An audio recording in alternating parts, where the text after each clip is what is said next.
Hello children, today we are going to do the part 3 of this chapter number 4, the Supreme Court. Okay, in our previous video we have done a part B of this chapter, and part B we have learned about the Supreme Court, role of Supreme Court, and now आज हम ये देखेंगे कि how judiciary is independent. Okay, so read करेंगे और explain करूँगी. Imagine your self into a situation where a powerful person capture the land belonging to your family and you go to the court to get your property back, but the system is such that a powerful influential person can remove or transfer a judge from his or her post. In such a situation the judge would favor the powerful person only. इसमें ये कहा गया कि मान लीजिए कि किसी powerful person ने आपके लैंड को कैप्चर कर लिया है और आप अपना लैंड वापस लेने के लिए कोर्ट में केस करते हैं, बट जो पावरफुल पर्सन है वो क्या करता है, जज का ट्रांसफ़र करने को कहता है. तो इस सिचुएशन में क्या होगा कि जो जज है वो पावरफुल पर्सन के फेवर में जजमेंट देगा. So if judiciary is deprive of freedom, if powerful influential people can control the judiciary, therefore would be no impartial judgment. That is the reason why our constitution does not allow such kind of interference. ठीक है कि अगर इस तरीके का होगा, आज़ादी होगी, तो कोई भी व्यक्ति इसमें अपना पावर दिखा सकता है, बट कॉन्स्टिट्यूशन ने अलाउ नहीं किया कि कोई भी इंटरफेयर करे. That is why judiciary has been kept independent from legislature and executive. इसलिए जो जुडिशरी है वो क्या है, अलग है, इंडिपेंडेंट है लेजिस्लेचर और एग्जीक्यूटिव से. दस वंस द जज are appointed in the high court and the supreme court, it becomes very difficult to expel them from their respective position. If an individual feel that his her fundamental right is violated, he she can go to the court.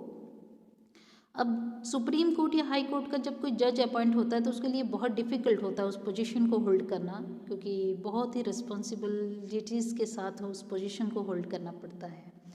और अगर किसी individual के साथ भी, उसके fundamental rights के साथ भी अगर कुछ भी छेड़खानी होती है तो वो कोर्ट में अपील कर सकते हैं. हुई कि किस तरीके से जुडिशरी इंडिपेंडेंट है. Now as are the courts at various level connected with one another. जो कोर्ट्स हैं छोटे लेवल से लेकर बड़े लेवल तक, जैसे taluka court, district court, high court, supreme court, क्या ये आपस में कनेक्टेड हैं, ये क्वेश्चन है. Yes they are, yes they are connected. To understand this, let us understand the procedure of filing petition. If an individual find the judgment even given by the lower court and not satisfactory, then she can fill petition in the upper court. ठीक है, अगर lower court में कोई appeal की जाती है, petition किया जाता है, फाइल किया जाता है, और वहाँ पे आपको संतोषजनक न्याय नहीं मिलता है, तो आप अपर कोर्ट में पिटिशन फाइल कर सकते हैं.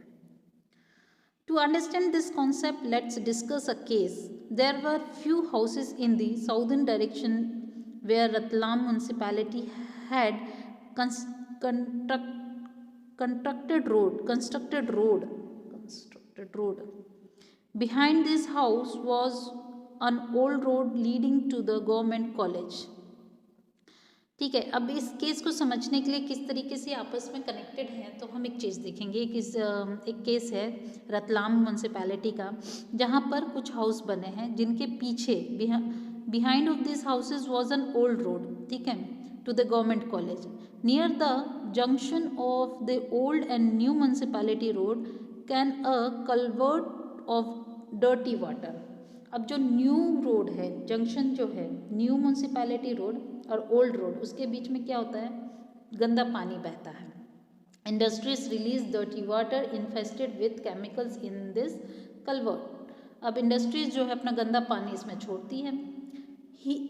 It had become the source of foul smell and mosquitoes. अब ये गंदी सी स्मेल, बास आनी शुरू हो गई. Slums dwellers answer the natural calls by the sides of this culverts. ये जो गंदा पानी जमा होता है उससे काफ़ी प्रॉब्लम होने लगी। The health department had failed in controlling the mosquitoes, health department भी फेल था मॉस्किटोज को कंट्रोल करने के लिए।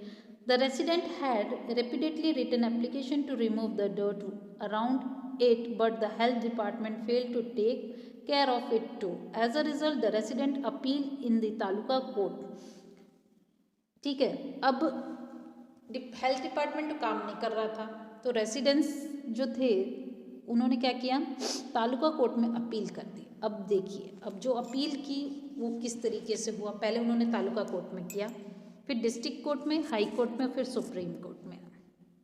तो इस तरीके से आप देखिए क्या किया गया है। Magistrate give the verdict in the favour of resident, magistrate ने रेसिडेंट्स के फेवर में क्या दिया, जजमेंट दिया।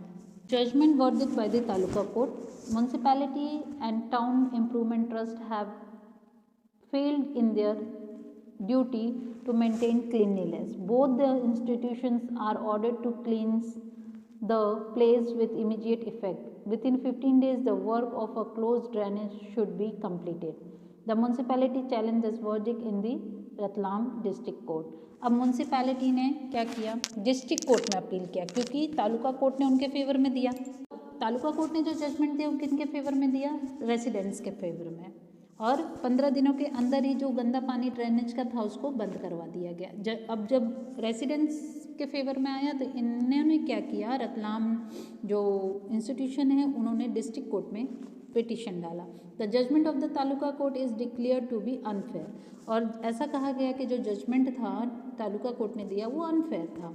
The resident challenge the verdict in the high court, the high court sustained the verdict of the taluka court but added to the verdict। अब high court में उन्होंने appeal की, म्यूनसिपैलिटीज ने, resident challenge the verdict in the high court, उन्होंने high court में appeal डाल दी residents ने। जब इन्होंने डिस्ट्रिक्ट कोर्ट में डाली तो अब वहाँ पे क्या हुआ, हाई कोर्ट में क्या सुनवाई की गई, for a close drainage system 7 months time is given instead of 15 days, कि जो ये ड्रेनेज सिस्टम था उसको 7 month का टाइम देना था, 15 दिन का नहीं देना था।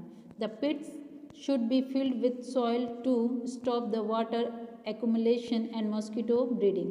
All work should be completed। तो उनका ये कहना था कि ये सब काम करने में कितना टाइम लगेगा, 2 साल का। 7 months का टाइम देना था जो कि 15 दिन के लिए। Ratlam municipality was unhappy with the verdict and so it move to the supreme court.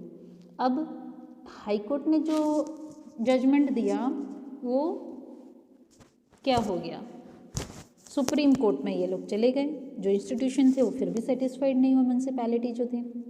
अभी सुप्रीम कोर्ट में क्या हुआ, the chemical and the dye plant which were responsible for the pollution should be close with the joint effort of the municipality and state government. ये देखिए, ये दोनों के favour में आया, दोनों ही हैप्पी हुए। सुप्रीम कोर्ट ने क्या जजमेंट दिया कि जो वो प्लांट है उसको ही क्लोज करवाओ, ठीक है, कि जो वो पॉल्यूशन क्रिएट कर रहा है और रेसिडेंशियल एरिया में।